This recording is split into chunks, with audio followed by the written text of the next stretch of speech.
My name is Sarah Bennett, and at 31 years old, I never imagined my life as a successful real estate agent would prepare me for the ultimate property battle for my own home. When my beloved grandmother left me her Victorian house, I thought my brother Daniel had accepted it. That changed at my housewarming party when he ambushed me with legal documents and a shocking announcement. The home I had poured my heart into renovating suddenly felt like quicksand beneath my feet. If you're watching this from somewhere cozy and safe, drop a comment about your favorite family memory, because sometimes we need to remind ourselves of the good times when family betrayal cuts deep. Please hit subscribe if you want to hear how my husband's simple countdown changed everything. Growing up, Daniel was 4 years older than me, and our relationship was complicated from the start. As children, we had moments of closeness, building blanket forts in the living room, catching fireflies in summer, and defending each other against neighborhood bullies. But there was always an undercurrent of competition that I couldn't understand as a little girl. Our grandmother, Margaret, was the rock in our family. Her Victorian home, with its wraparound porch and secret reading nooks, was our sanctuary. Every Sunday we'd gather there for family dinner, the aroma of her famous pot roast filling the house as she taught us life lessons disguised as cooking tips. Just like this stew needs time to develop flavor, people need time to reveal their true character, she would tell us. When I was 11, our parents divorced, and our family life fractured. Dad moved across the country for a job opportunity, while Mom struggled to keep us afloat financially. Daniel was 15 then, already fighting against the constraints of family obligations and making choices that worried everyone. I remember crying in Grandma Margaret's kitchen as she stroked my hair and promised that some families grow stronger through the cracks. The divorce affected Daniel and me differently. While I sought stability and comfort in school and my relationship with Grandma, Daniel became increasingly resentful. He complained that I received more attention, more support, more understanding. "Princess Sarah always gets what she wants," became his bitter refrain. I tried reaching out to him, but each attempt seemed to widen the gap between us. Grandma's house became my true home during those turbulent years. Every weekend, I helped her tend to her magnificent garden, learning the names of flowers and the patience required to nurture living things. We'd sit on the porch swing afterward, drinking lemonade as she shared stories of her youth and the history of the house that had been in our family for 3 generations. "This house has witnessed joy and sorrow, arguments and reconciliations," she told me. "But through it all, it has remained a place of love." Meanwhile, Daniel pulled away from the family. He rarely visited Grandma, claiming he was too busy with his new friends and, later, his business ventures. When he did show up for holiday gatherings, he'd boast about his material successes, the car he drove, the watch he wore, the connections he was making. Grandma would listen politely, but I caught the concern in her eyes. "Success that comes at the cost of connection isn't true success," she whispered to me once after Daniel had left early from a Thanksgiving dinner to meet with business associates. As we entered adulthood, the divide between Daniel and me grew wider.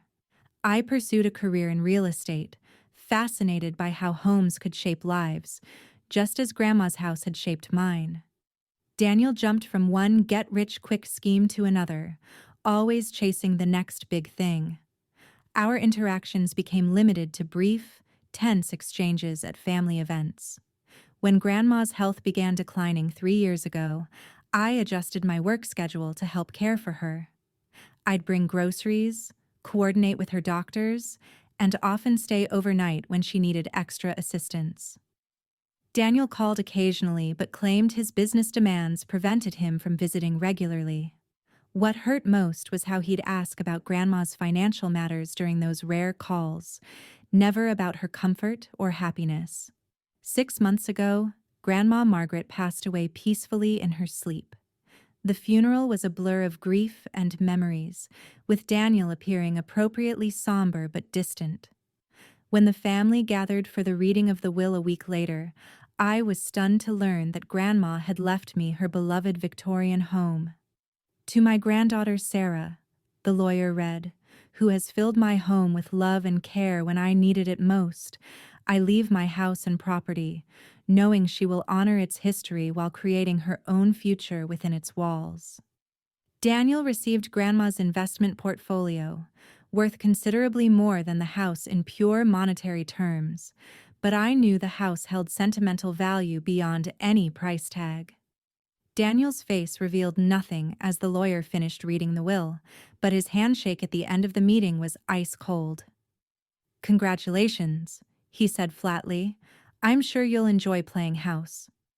I tried to reach out in the following weeks to assure him that he would always be welcome in Grandma's home, but his responses were curt and dismissive. Still, I believed that with time he would come to accept Grandma's decision. I never imagined how deeply his resentment was festering or what he was planning behind the scenes. Moving into Grandma's house was an emotional roller coaster. Each room held memories. The dining room where she'd taught me to set a proper table, the sunroom where we'd repotted plants together, the creaky third step on the staircase we'd always skip over. For the first week, I slept on the couch, unable to bring myself to use her bedroom. Gradually, I began to see the potential for honoring her legacy while making the space my own. The house was structurally sound but needed updating. The electrical system was outdated, some of the Victorian plumbing was temperamental, and years of Midwest winters had taken their toll on the exterior paint. I decided to approach the renovation with reverence, preserving the historical elements while carefully modernizing what needed to be functional. I hired specialists in Victorian home restoration, splurging on authentic period details rather than cheaper, modern alternatives. This meant stretching my savings thin and picking up extra real estate listings to cover costs. But it felt important to do right by Grandma and the house she loved. The heart pine floors were sanded and refinished to reveal their original honey glow. The intricate crown moldings were carefully restored by an artisan who specialized in Victorian woodwork. I preserved the stained glass window at the landing that cast rainbow patterns across the wall on sunny afternoons, Grandma's favorite feature of the house. In the kitchen, I made more substantial changes, knowing Grandma had always complained about the lack of counter space. I worked with a designer to create a layout that incorporated modern appliances while maintaining the room's vintage charm. We uncovered the original brick wall behind layers of wallpaper and made it a feature, installing open shelving made from reclaimed wood to display Grandma's collection of blue and white china. It was during the kitchen renovation that I met James. He was a contractor recommended by my designer, brought in to handle some specialized cabinetry work. Tall, with thoughtful brown eyes and a methodical approach to his craft, James took the time to understand what I was trying to achieve with each aspect of the renovation. "Your grandmother sounds like she was an amazing woman," he said one evening as we sat on the porch steps, reviewing plans over takeout dinner. "The way you talk about preserving her spirit in the house while making it yours, that's special." Our professional relationship quickly evolved into friendship, and then something deeper. James appreciated the history embedded in the house's walls and understood my emotional attachment to the project. Unlike other men I'd dated who grew impatient with my work hours or commitment to the renovation, James became my partner in the process. 4 months into the renovation and 3 months into our relationship, James and I were working late, installing light fixtures in the dining room. Standing on ladders across from each other, covered in plaster dust, we locked eyes. "I think I'm falling in love with you," he said simply. "I think I already have," I replied. Our relationship progressed with the same careful attention to detail as the house renovation. James moved in 2 months later, bringing few possessions but an abundance of support and practical knowledge. Together, We transformed the third bedroom into a home office we could share, turned the backyard into an entertaining space with a fire pit and string lights, and organized the cluttered basement into a workshop. After years of apartment living, having a real home, one with history and character, felt like a dream. Each completed project brought me closer to Grandma's vision while adding touches that made it unmistakably mine. James and I would often end our days sitting on the porch swing, planning our future in the space that had already witnessed generations of life. As the renovation neared completion, I decided to host a housewarming party to honor Grandma's memory and celebrate our new beginning. The guest list included close friends, neighbors who had known Grandma for decades, colleagues who had supported me through my grief, and family members from both sides. I hesitated before adding Daniel to the invitation list. Our interactions since the funeral had been minimal and strained. The last time I'd reached out to share photos of the renovation, he'd responded with a curt, "Looks expensive." Still, he was family, and I hoped the party might be an opportunity for reconciliation. To my surprise, Daniel responded to the invitation immediately with unexpected enthusiasm. "Wouldn't miss it," his message read. "Looking forward to seeing what you've done with the place." His sudden interest made me uneasy, but I pushed the feeling aside, choosing to believe that perhaps he was finally coming around. In the weeks leading up to the party, however, Daniel began calling with strange questions about the house. When was it last appraised? Did I have copies of the original deed? Had I updated Grandma's homeowner's insurance policy? Each call left me with a growing sense of discomfort. Then there were the document requests. Daniel claimed he needed certain family papers for a genealogy project he was working on. When I mentioned this to James, his brow furrowed. "That seems oddly timed," he said. "Just be careful what you share." I brushed off his concern, not wanting to believe my own brother might have ulterior motives. I was too busy finalizing party details, selecting a caterer who could recreate some of Grandma's signature recipes, arranging flowers from her garden for centerpieces, and creating a photo display chronicling the house's transformation.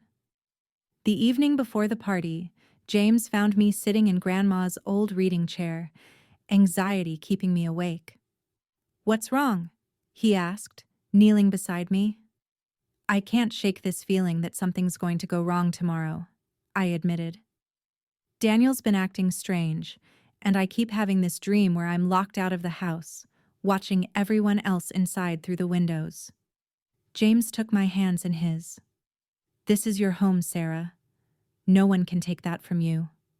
Whatever happens tomorrow, we'll face it together." I nodded, drawing strength from his confidence, but the knot in my stomach remained. Little did I know how prophetic my anxiety would prove to be. The morning of the party dawned with perfect early autumn weather. Crisp, clear, and sunny, with just enough breeze to rustle the turning leaves in the yard. I woke at 6 kal, too wired to sleep, despite having been up until midnight preparing. The house gleamed from top to bottom, every surface polished, every corner arranged to showcase both its historical charm and our thoughtful updates. In the kitchen, I found James already making coffee, his calm efficiency the perfect counterbalance to my nervous energy. "The food delivery is confirmed for 2 hao. The bartender arrives at 3 war, and I've already put the champagne on ice," he said, handing me a steaming mug. "Everything is under control." I smiled gratefully, wondering for the 100th time how I'd gotten lucky enough to find someone who understood my perfectionist tendencies without judgment. What if people don't see what we were trying to do with the renovation? What if they think we ruined Grandma's house? James pulled me into a hug. "Anyone who walks in here will feel the love and respect in every decision we made. And if they don't, well, their opinion doesn't matter much, does it?" We spent the morning on final preparations, arranging fresh flowers, setting up the bar area on the restored sideboard, placing framed before and after photos throughout the house to show the transformation process. By the time our first guests arrived at 4 the house was ready to welcome them, sunlight streaming through the clean windows and the scent of cinnamon and apples from Grandma's recipe for mulled cider filling the air. My friend Emily arrived first with her husband Ryan, carrying a potted orchid and exclaiming over the transformation. "Sarah, this is stunning. That staircase alone must have taken forever to restore." She hugged me tightly. "Your grandmother would be so proud." Soon, the house filled with guests admiring the careful restoration work, the blend of antiques with contemporary pieces, and the photos of Grandma I'd framed and placed throughout. Mrs. Larson from next door, who had known Grandma for 40 years, wiped away tears as she examined the kitchen. "Margaret always hated that old linoleum," she chuckled. "She would have adored what you've done in here." The party was gaining momentum, the rooms humming with conversation and laughter, when I spotted Daniel arriving through the front door. He was accompanied by his wife Lauren, a slim blonde woman who worked in banking and whom I'd only met a handful of times at family events. Behind them was a man I didn't recognize, tall, gray-haired, carrying an expensive-looking leather briefcase. "Sarah!" Daniel called out with unusual warmth, pulling me into a stiff hug. "The house looks interesting. You've certainly made changes." His smile didn't reach his eyes. "This is Robert Carter, a friend and business associate of mine." Robert shook my hand with corporate precision. "Pleasure to meet you. Daniel has told me so much about this family property." Something about his emphasis on the word family made me uneasy, but I maintained my hostess smile. "Welcome. Please help yourselves to drinks and food." Throughout the next hour, I noticed Daniel and Robert moving methodically through the house. Daniel was taking photos with his phone, not casual party snapshots, but deliberate images of specific features. The original fireplace, the stained glass windows, the new kitchen layout. At one point, I caught Robert pulling a measuring tape from his pocket, discreetly checking the dimensions of the dining room while he thought no one was looking. When I approached, Robert quickly pocketed the tape and engaged me in small talk about property values in the neighborhood. His questions were pointed and professional rather than conversational. "Have you had the house formally appraised since the renovation? What percentage of the original structure would you say remains intact? Any foundation issues a new owner should be aware of?"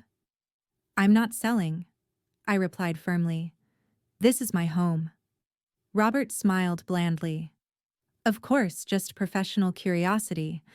I dabble in real estate myself." Across the room, Daniel was engaged in intense conversation with my mother, who looked increasingly uncomfortable. When she caught my eye, she excused herself from Daniel and pulled me aside in the hallway. "Honey, has Daniel mentioned anything to you about contesting the will?"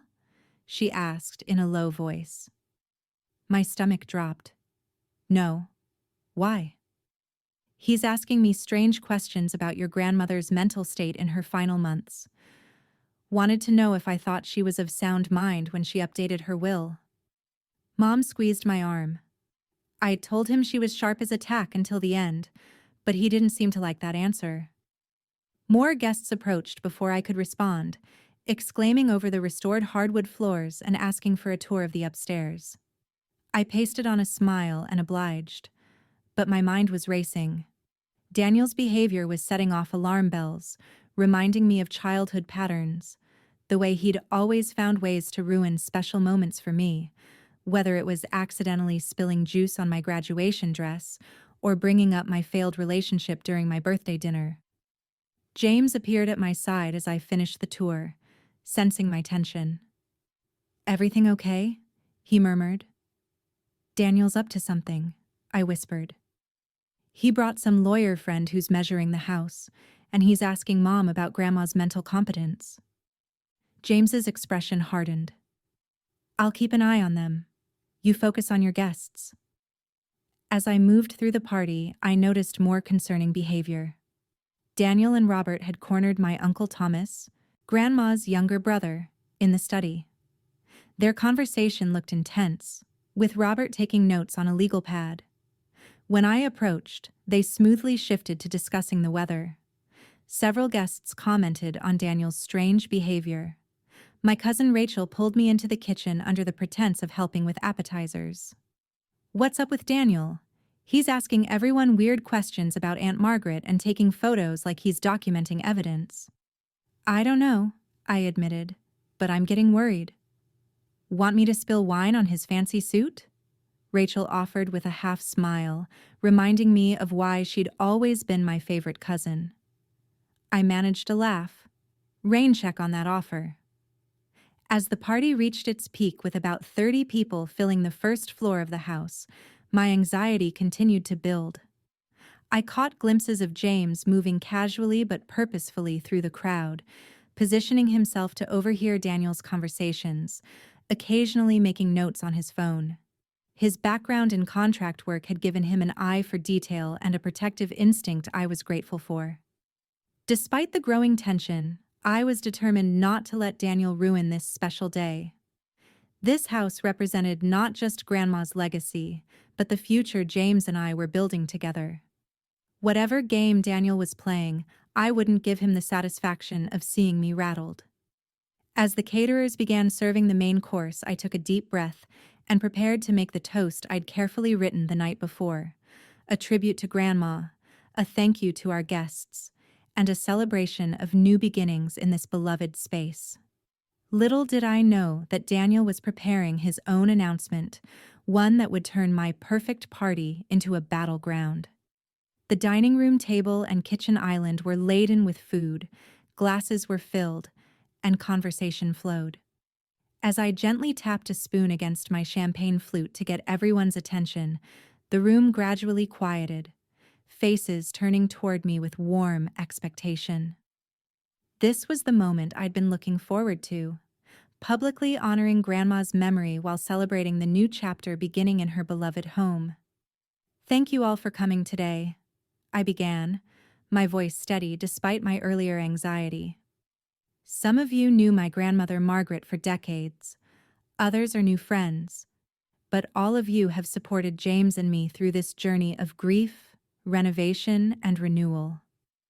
I gestured to the room around us, to the lovingly restored details and thoughtful updates. "Grandma always said, 'A house becomes a home when it holds your heart.' Her heart is still in these walls, and now ours is too.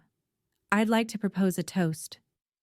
"Actually," Daniel's voice cut through mine, sharp and loud, "I'd like to say something first." All heads turned toward my brother, who had positioned himself at the opposite end of the room. He raised his champagne glass, his smile tight and triumphant. Lauren stood slightly behind him, her expression uncomfortable. Robert was at his side, briefcase now open on a side table. "Many of you know me as Sarah's older brother," Daniel continued, commanding the room with practiced ease.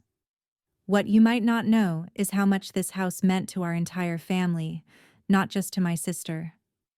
A ripple of confusion moved through the guests. James appeared at my side, his hand finding mine and squeezing gently. "Our grandmother Margaret was an incredible woman," Daniel said, his voice taking on a reverent tone that sounded rehearsed. "She taught us about family legacy, about preserving what matters, about fairness." He paused, his eyes finding mine across the room, cold and determined. "Which is why I was concerned in the months before her passing, when she seemed increasingly confused, sometimes not recognizing family members, often forgetting conversations we'd had just days before." Gasps and murmurs filled the room. My mother stepped forward, her face flushed with anger. "Daniel, that's not true, and you know it." Daniel waved her objection away. "Mom, I know this is difficult to accept. None of us wants to admit when our loved ones are declining, but the truth is, Grandmother was not of sound mind when she made her final will. the one that so unexpectedly left this family home to my sister instead of following the original plan to divide all assets equally. The room had gone completely silent now, guests frozen in uncomfortable witness to what was clearly a family drama none had expected to be part of. I felt a wave of humiliation wash over me, followed quickly by rage. Daniel had planned this public ambush, deliberately choosing the moment when I was most vulnerable, when I had opened my home and heart to friends and family. For months, Daniel continued, I've been consulting with legal experts and gathering evidence. He nodded to Robert, who produced a stack of documents from his briefcase. I've collected testimonies from caregivers and medical professionals who attended to grandmother in her final months. I've obtained her medical records showing the progression of cognitive decline. This was an outright lie. Grandma had remained sharp until the end, managing her own medications and finances, reading voraciously, and engaging in detailed conversations about current events. Her doctors had marveled at her mental acuity at 91. The courts take elder exploitation very seriously, Daniel said, his voice hardening as he addressed the stunned guests. I filed a legal challenge to the current will, and today, I've been granted an emergency injunction. Robert stepped forward, holding up an official-looking document with a court seal. This order temporarily freezes the transfer of property until a full hearing can determine the validity of Margaret Thompson's final will and testament. What this means, Daniel said, looking directly at me with undisguised triumph, is that as of this moment, this house is under legal dispute. My lawyer has already drawn up the papers transferring ownership back to the family trust where it belongs. He raised his voice, making sure everyone could hear his next words clearly.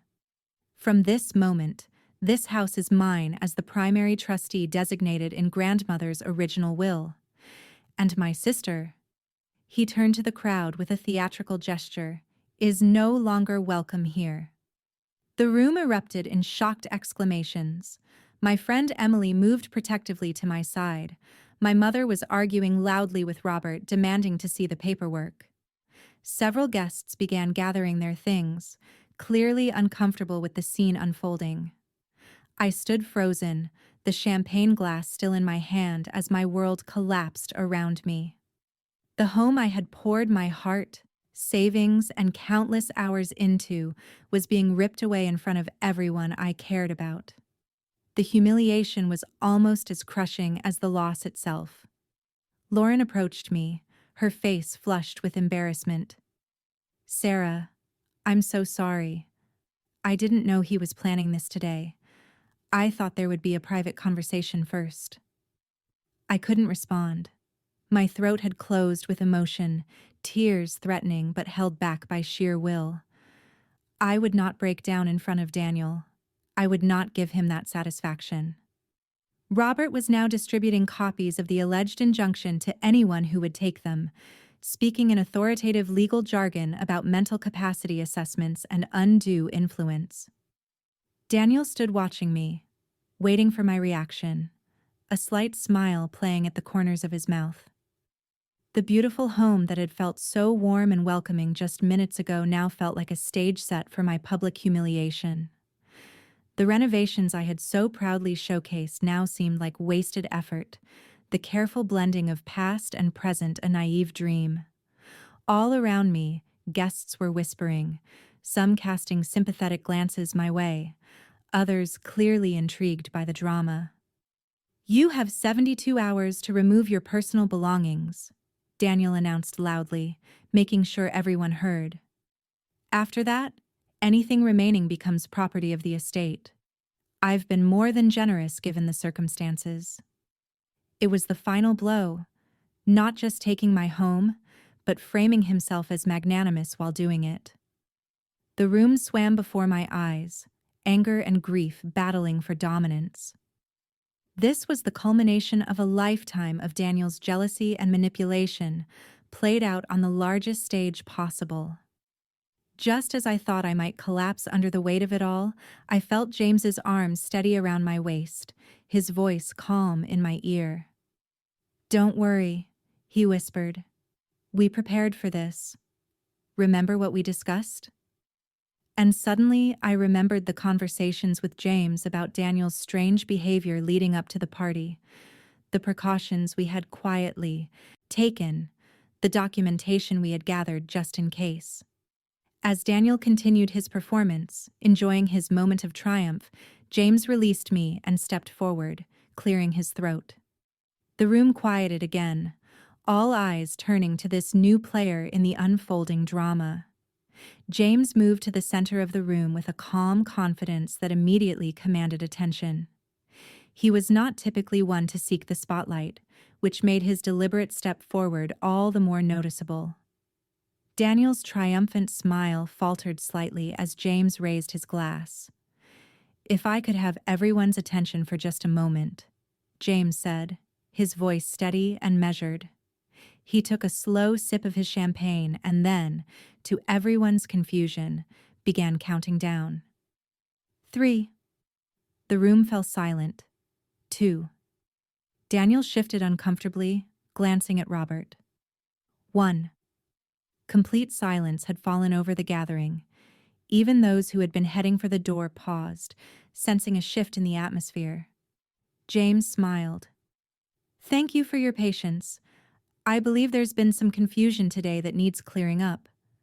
He turned to face Daniel directly. "Daniel, we haven't been formally introduced beyond brief hellos. I'm James Sullivan, Sarah's partner. What you may not know is that before I became a contractor, I spent 8 years as an estate attorney specializing in contested wills and elder care law." Daniel's face drained of color. Robert straightened, suddenly more attentive. "When you began asking unusual questions about the house and requesting documents weeks ago, Sarah and I became concerned," James continued. "It seemed prudent to take certain precautions, given your history of, let's call it, competitive behavior with your sister." James nodded to me, and I moved to the antique secretary desk in the corner, unlocking the drawer with a small key I wore on a chain around my neck. From inside, I retrieved a USB drive and handed it to my cousin Rachel, who connected it to the smart TV mounted on the wall. "Margaret Thompson was not only of sound mind when she updated her will," James said, as Rachel queued up the file. "She was exceptionally thorough in documenting her wishes and her reasons for them."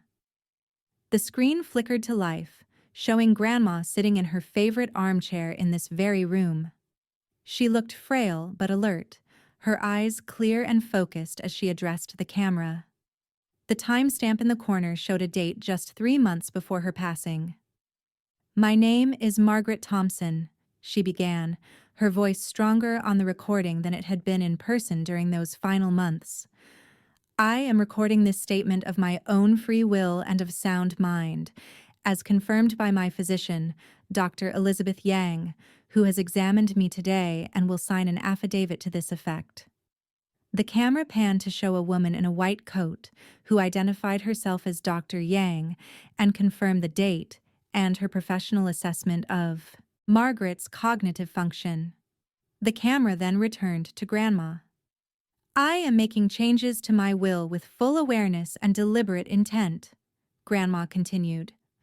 "I have decided to leave my home to my granddaughter Sarah for several reasons that I wish to clearly state for the record."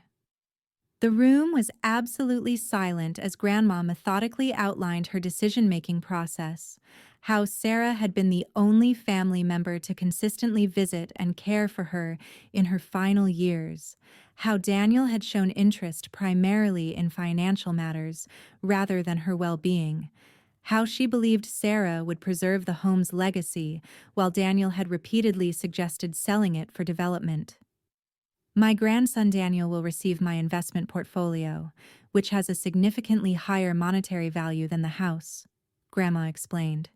"This is not a decision made from lack of love for Daniel, but from my clear understanding of both my grandchildren's characters and priorities."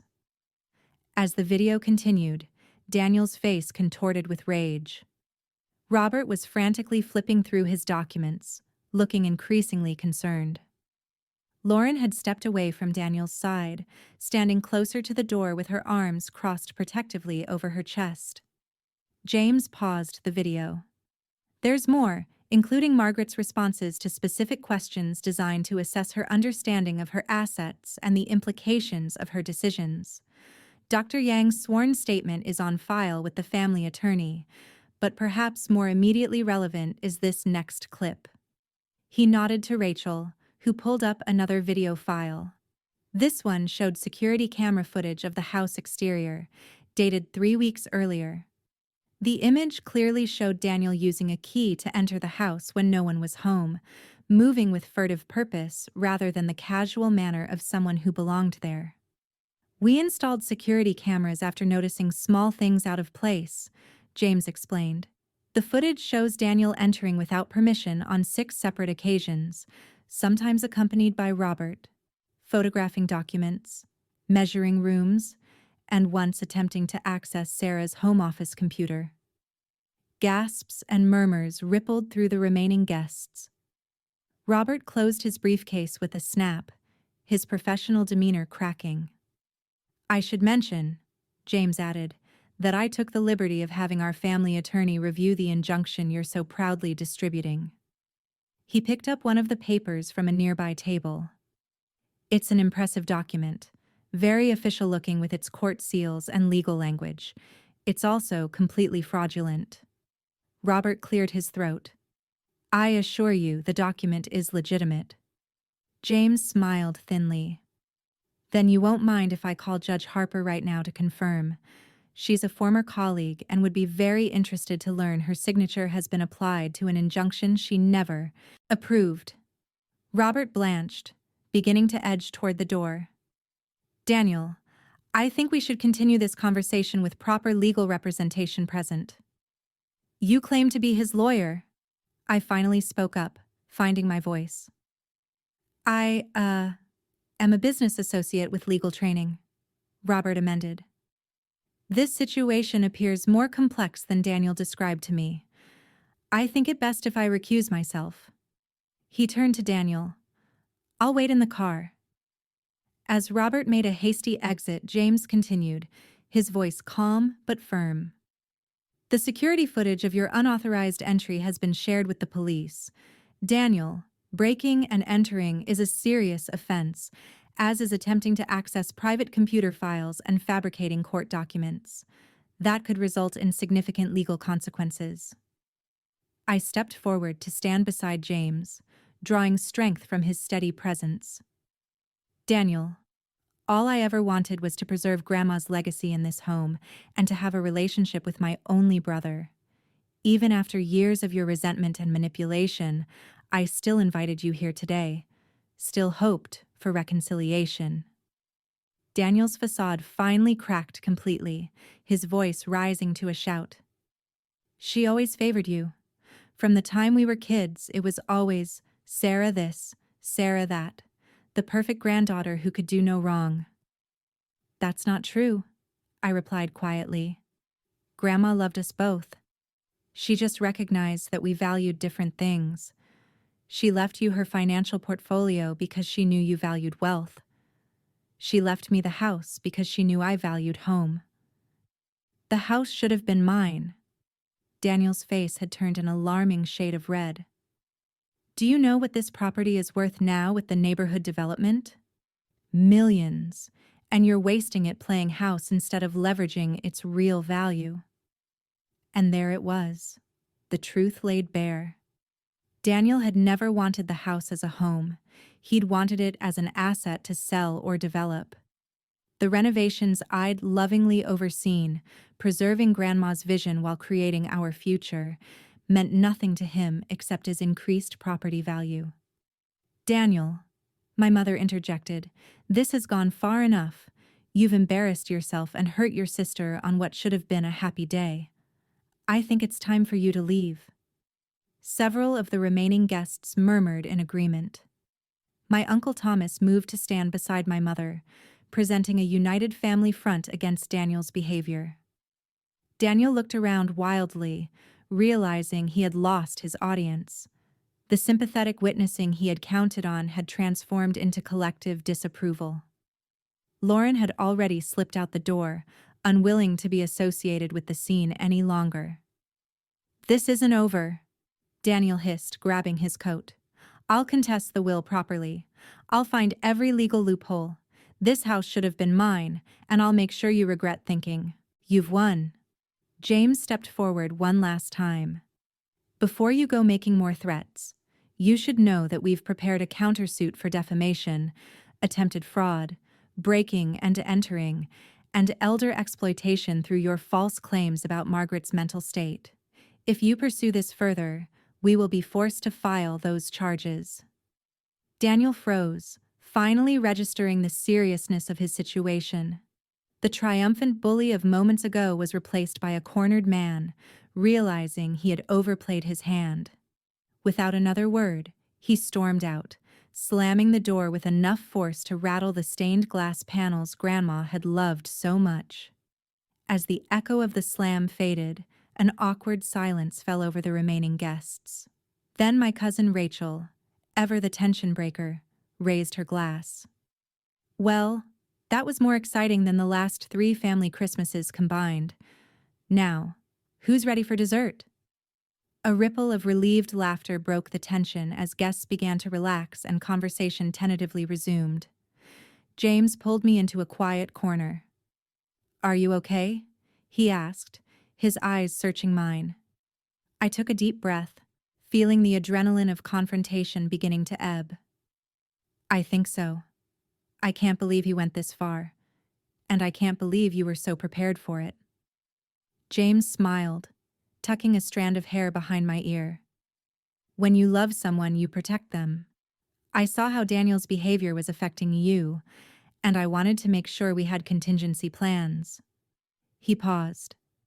"I'm sorry if I overstepped by taking such precautions without fully explaining them to you." "Overstepped?" I repeated incredulously.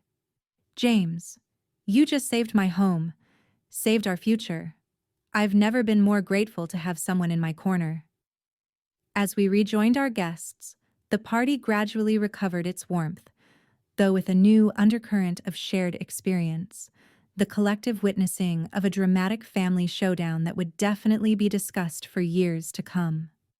But for now, in this moment, I felt a profound sense of vindication mixed with sadness for the brother I had finally, definitively lost. The day after the party, I woke to an unnaturally quiet house. The aftermath of both celebration and confrontation lingered in subtle ways. A forgotten scarf draped over a chair, empty champagne bottles lined up for recycling, the faint scent of flowers beginning to fade. But the silence felt different, weightier somehow. It was the silence of finality, of a chapter conclusively closed. James was already in the kitchen making coffee when I came downstairs, his presence a steady anchor in the emotional storm of the past 24 hours. "Your phone's been buzzing all morning," he said, nodding toward my cell on the counter.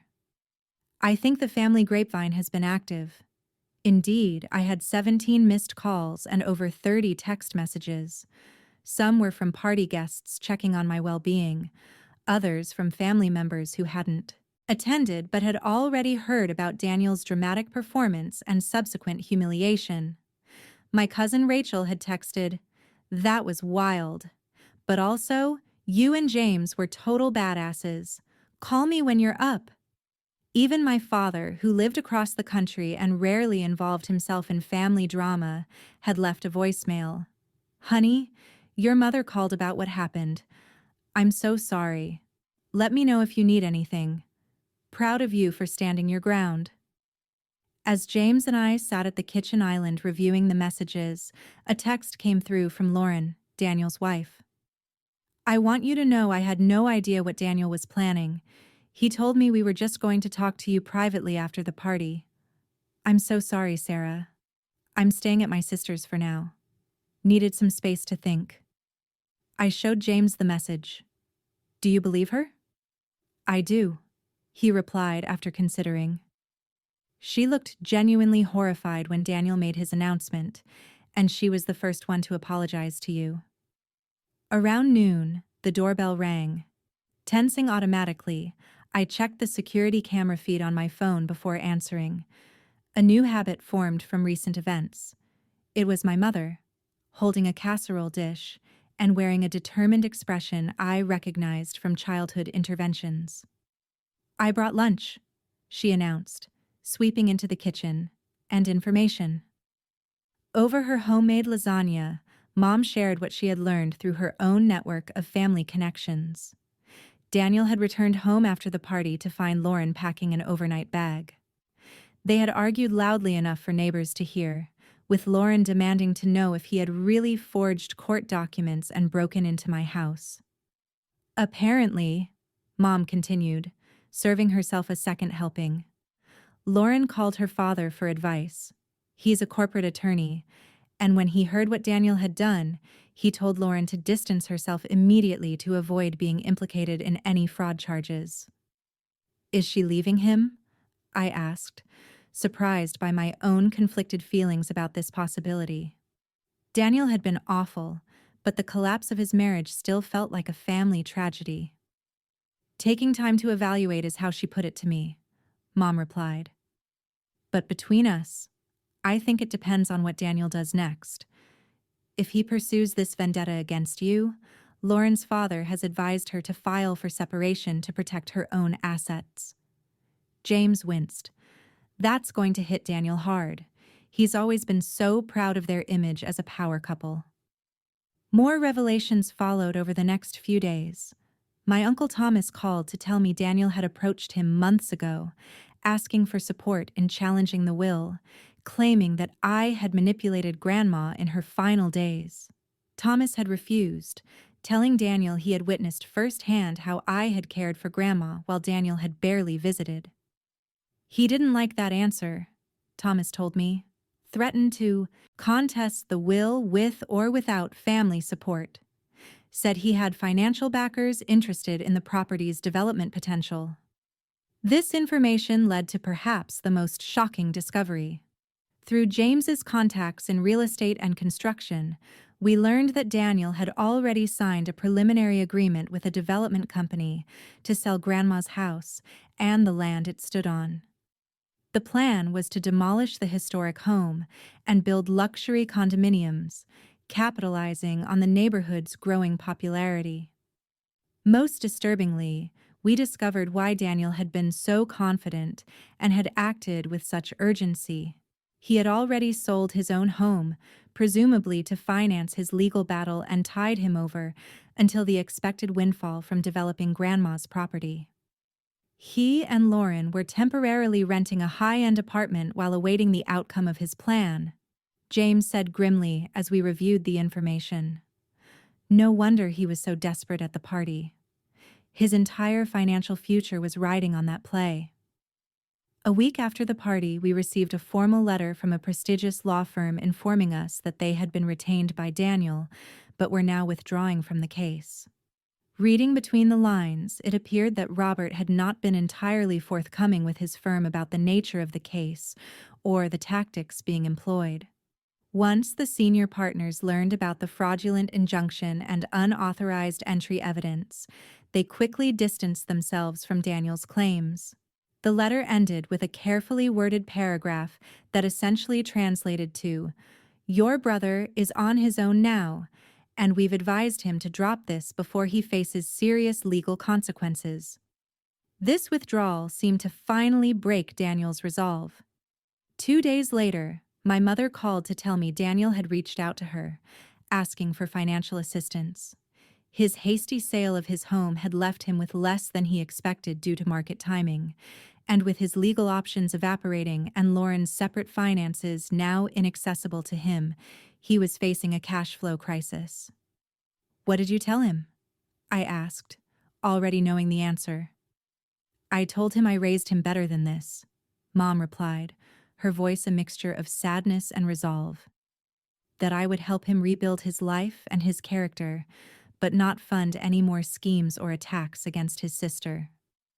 Part of me wanted to feel vindicated by Daniel's reversal of fortune, to savor the justice of his self-created downfall, but mostly I felt a profound sadness for what could have been, the relationship with my only sibling that now seemed permanently destroyed, the family bonds fractured beyond repair. James and I discussed whether to pursue the countersuit we had threatened. We had solid evidence of Daniel's illegal entry, his attempts to access private files, and the fraudulent documents he had created and distributed. A successful case could potentially result in criminal charges, not just civil penalties. After much consideration, I decided against it. What would it achieve? I asked James as we sat on the porch swing one evening, watching fireflies emerge in the gathering dusk. More family trauma, more public spectacle, more resources drained on conflict instead of building our life here. James nodded. I think that's wise. The threat of legal action has already accomplished what we needed. Daniel backing down. Sometimes the best victory is just peace. We did, however, take additional security precautions. We changed all the locks, upgraded the security system, and had our attorney send Daniel a formal cease and desist letter outlining exactly what legal consequences would follow any further attempts to challenge Grandma's will or enter the property without explicit invitation. 3 weeks after the party, Lauren called me directly. She sounded tired but determined. I wanted you to hear this from me first. I've filed for separation from Daniel. My father helped me secure an apartment, and I'm staying there while we sort things out. I'm sorry, Lauren, I said, meaning it despite everything. This can't be easy. It's not, she admitted. But Daniel's behavior at your party forced me to see things I've been ignoring for years. The manipulation, the entitlement, the willingness to hurt others to get what he wants. That's not who I want to build a life with. She paused before adding, he blames you, you know. Says if you had just given him the house like you should have, none of this would have happened. I sighed, unsurprised but still disappointed. Some people never see their role in their own problems. No, Lauren agreed softly. They don't. In the months that followed, we heard through the family grapevine that Daniel had taken a job with a commercial real estate firm in another state, making a fresh start away from the wreckage of his failed scheme and troubled marriage. Lauren filed for divorce, citing irreconcilable differences and Daniel's pattern of deceptive behavior. They had no children, which simplified the process legally, if not emotionally. Daniel never apologized. The closest thing to acknowledgement came in the form of a curt email 6 months after the party. I'm moving to Colorado. Don't try to contact me. Some wounds don't heal. It was signed simply D. I read the message twice before showing it to James. That's it? After everything he did, he positions himself as the wounded party. James shook his head. Some people can never admit they were wrong. It would shatter the narrative they've built about themselves. As painful as the estrangement was, it also brought unexpected clarity. The constant anxiety I had felt anticipating Daniel's next move, the emotional drain of trying to maintain a relationship with someone who fundamentally resented me, the walking on, eggshells, all of it was gone. In its place was a different kind of sadness, but also a newfound peace. The house that had been the focus of such bitter conflict gradually reclaimed its identity as a home rather than a battleground. Each passing month without legal threats or hostile encounters allowed James and me to settle deeper into the life we were building together, to make plans without the shadow of Daniel's next potential attack looming over us. Your grandmother knew exactly what she was doing, James remarked one evening as we finished planting a garden bed with her favorite roses.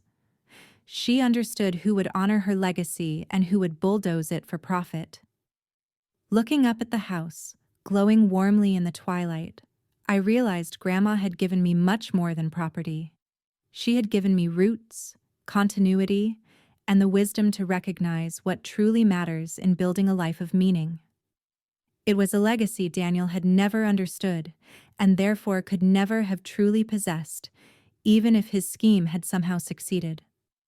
Spring arrived with a gentle persistence, coaxing green shoots from the garden beds and bringing longer days filled with light. 10 months had passed since the disastrous housewarming party, and with the changing seasons came a sense of renewal that extended beyond the physical landscape. The process of healing from Daniel's betrayal hadn't been linear. There were days when anger flared unexpectedly, triggered by a family photo or a childhood memory. There were nights when I woke from dreams where I was again standing in a room full of witnesses as my brother tried to steal not just my home, but my sense of security and belonging. And there were quieter moments of grief for the sibling relationship that could have been, but never truly was. James's steady presence was my anchor throughout this emotional journey. He never minimized my feelings or rushed me toward forgiveness, understanding that processing such a profound betrayal takes time. Instead, he listened, supported, and occasionally offered gentle perspective when my thoughts spiraled into darkness. What do you think makes someone capable of doing what Daniel did? I asked James one evening as we sat by the fireplace, the same one where Grandma had told us stories on winter nights years ago. James considered the question carefully, as he did most things. I think some people create narratives where they're always the hero or the victim, never the villain. In Daniel's story, he was entitled to this house, and you were the obstacle preventing what he saw as justice. That narrative allowed him to justify actions he would have condemned in anyone else. This insight helped me see Daniel's behavior as a reflection of his own internal struggles, rather than a statement about my worth. It didn't excuse what he'd done, but it helped me carry the weight of it differently, with less personal pain. As winter thawed into spring, James and I decided to reclaim the house as a place of joy and celebration. We planned a small wedding in Grandma's garden for early June, when her prized roses would be in full bloom. It would be a deliberate counterpoint to the last gathering we'd hosted, an affirmation of love rather than a battleground for ownership. "Are you going to invite Daniel?" my mother asked hesitantly when we shared our plans. I had thought long and hard about this. "No," I answered finally. "I'm not closing the door forever, but this day needs to be free from tension and fear. I can't spend my wedding wondering if he's planning another ambush." Mom nodded, relief evident in her expression. "I think that's wise. Healing doesn't mean putting yourself in harm's way." Our wedding day dawned clear and perfect, the garden vibrant with color and fragrance. We kept the ceremony intimate, with just 30 close friends and family members gathered in a semicircle on the lawn. I wore a simple ivory dress and carried a bouquet of Grandma's roses, their scent a sweet reminder of her presence.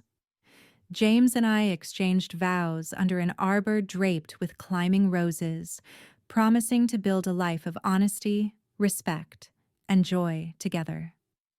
As we spoke the words, I felt Grandma's legacy flowing through the moment, her belief in lasting love, in creating a home filled with warmth, in choosing what truly matters over what merely glitters. After the ceremony, during the reception on the porch and lawn, my Uncle Thomas pulled me aside. "Margaret would be over the moon today," he said, his eyes misty, "not just because you've honored her home so beautifully, but because you found someone who stands beside you through storms. That's what she always wanted for you." In the months that followed our wedding, James and I settled into a rhythm of married life that felt both new and familiar. We finished the remaining renovation projects, created spaces that reflected our shared vision, and began to accumulate our own history within these walls. The house, once the center of such conflict, transformed more fully into our sanctuary. Every room held memories now, not just of Grandma and my childhood, but of our first married Christmas, of dinner parties with friends, of quiet Sunday mornings reading in the window seat, of the day we brought home our rescue dog, Bella, who quickly claimed the sunny spot in the living room as her own. 6 months after our wedding, while organizing some books in what had been Grandma's study, I discovered a journal tucked behind the classics on a high shelf. The leather cover was worn smooth by handling, the pages filled with Grandma's distinctive handwriting. It appeared to be from the last year of her life, a record of her thoughts and observations as she faced her own mortality. That evening, with Bella curled at my feet and James working nearby, I carefully opened the journal and began to read. Most entries were reflections on daily life, weather changes, visits from family and friends, books she was reading. But about halfway through, I found several pages devoted to her thoughts about her will and the decision to leave the house to me. Daniel visited today, she had written, for the first time in months. He brought real estate listings showing what properties like mine are selling for in the neighborhood. Kept talking about maximizing assets and leveraging market value. Not once did he ask how I was feeling or if I needed anything. When he left, I sat in Mother's old rocking chair and cried for the little boy who once helped me bake cookies in this kitchen and now only sees dollar signs when he looks at his childhood home. A few pages later, had a long talk with my attorney today about changing my will. She asked if I was sure, if I understood it might cause family conflict. I told her, I've lived 91 years observing human nature. I know exactly what I'm doing and why. This house has sheltered 4 generations of our family. It deserves to be loved, not demolished for profit. Sarah will honor its soul while making it her own. Daniel would erase it without a second thought. Sometimes the kindest choice for everyone isn't the one that appears fairest on paper. Reading Grandma's private thoughts, I felt a wave of vindication and sadness wash over me. She had seen Daniel's true nature more clearly than any of us, had anticipated his reaction to her decision, and had made her choice anyway because she believed it was right. Her wisdom and foresight had protected not just me, but the legacy she valued. I shared the journal with James that night, both of us moved by Grandma's clarity and courage. She knew exactly what she was doing, James said, echoing his earlier observation, and she was willing to be misunderstood to do what she believed was right. This insight became a touchstone for me in the healing process, in the understanding that sometimes wisdom requires making choices that others won't understand or appreciate. Grandma had given me not just a house, but a model for living with integrity, even when it comes at a personal cost. As the second anniversary of Grandma's passing approached, I decided to create a small memorial garden in a sunny corner of the yard. James helped me design and build a stone bench surrounded by Grandma's favorite plants: lavender, rosemary, daisies, and of course, roses. We placed a simple stone marker engraved with her name and the words, "Her wisdom continues to bloom." On the anniversary itself, we invited close family and friends for a casual gathering to remember Grandma and dedicate the memorial garden. To my surprise, Lauren accepted the invitation. She had finalized her divorce from Daniel months earlier and had remained in touch with my mother occasionally. "I hope it's okay that I came," she said when she arrived, clearly uncertain of her welcome. "Of course," I assured her. "What happened wasn't your fault, and Grandma always liked you." Lauren smiled sadly. She was an amazing woman, very perceptive. She once told me that the true test of character isn't how people behave when they get what they want, but how they respond when they don't. The observation was so perfectly Grandma that I felt a fresh pang of loss and gratitude combined. That sounds exactly like her. Daniel never understood that, Lauren continued quietly. He still doesn't. Last I heard, he was telling people in Colorado that you manipulated your grandmother and stole his inheritance. He can't accept any version of events where he isn't the victim." I nodded, no longer surprised or even particularly hurt by this information. "Some people never learn to look in the mirror honestly." "I did," Lauren said. "When I saw how he behaved at your party, it forced me to acknowledge what I'd been ignoring for years. It was painful, but necessary." She paused.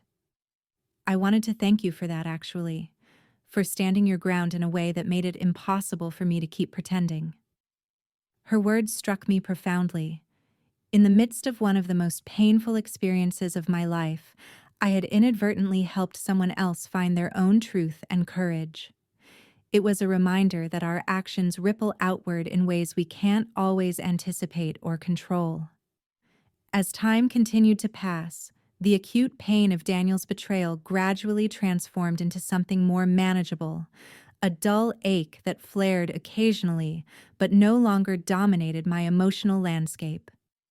I came to see that the house had been a catalyst, not the cause, of the rupture between us. The seeds of his resentment and entitlement had been planted long ago, nurtured by his own choices and perspective. James and I continued to build our life together, creating new traditions while honoring old ones. We hosted Thanksgiving dinners where everyone was welcome, planted a vegetable garden using some of Grandma's heirloom seeds, and turned the spare bedroom into a nursery painted soft yellow, ready for possibilities. One evening, as summer drifted toward fall, we sat on the porch swing, watching fireflies rise from the lawn, just as Grandma and I had done countless times. The house behind us glowed with warmth, solid and enduring despite all attempts to take it from us. "What are you thinking about?" James asked, noticing my contemplative mood. "About lessons learned," I replied. "About how defending what's yours doesn't make you selfish. About how family is sometimes chosen, not just given. And about how Grandma knew that all along." James squeezed my hand. "She chose well when she chose you as the keeper of her legacy." As the fireflies danced in the gathering dusk, I felt a sense of peace that had been hard-won, but was all the more precious for the struggle. The house that had nearly been taken from me had become more, truly mine through defending it. The family I had fought to preserve had revealed its true nature, allowing me to build boundaries based on reality rather than wishes. And the love I had found with James had been tested and strengthened in the fire of adversity. Some wounds don't heal completely, as Daniel had written in his final message to me, but they do transform us, teaching us about our own strength, about what we truly value, and about the kind of life we choose to build from the materials, both challenging and beautiful, that we are given. Have you ever had to stand up for something that was rightfully yours? Or discovered that protecting your boundaries sometimes means letting go of relationships that no longer serve you? I'd love to hear your stories in the comments below.